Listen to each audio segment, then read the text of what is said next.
अस्सलाम वालेकुम नाजरीन, उम्मीद करता हूँ आप खैरियत से होंगे। लर्निंग मैक्सीज में आपको खुश आमदीद कहता हूँ।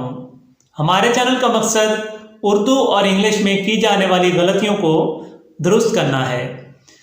नाजरीन मोहतरम, आज हम दो अल्फाज डिस्कस करेंगे। नंबर एक, एक्सेप्ट, ACCEPT, एक्सेप्ट, जिसका मतलब है मंजूर कर लेना, मान लेना, कबूल कर लेना या तस्लीम कर लेना। अमूमन इसको गलत पढ़ा जाता है और एक्सेप्ट की बजाय एक्सेप्ट पढ़ा जाता है, जबकि इसकी सही प्रोनाउंसिएशन या सही तलफ़्फ़ुज़ एक्सेप्ट है, एक्सेप्ट नहीं। दूसरे नंबर पे एक्सेस, ACCESS, एक्सेस, इसको अमूमी तौर पर गलत पढ़ा जाता है, एसेस करके पढ़ा जाता है।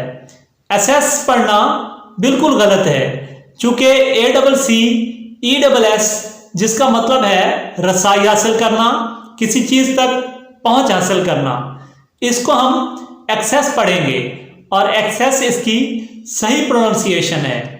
और इसी तरह एसेस एक अलग लफ्ज है जिसके मानी है किसी चीज को जांचना, और उसके स्पेलिंग भी अलग हैं, जैसा कि ASSES, एसेस यानी जांचना या किसी चीज को परखना। शुक्रिया।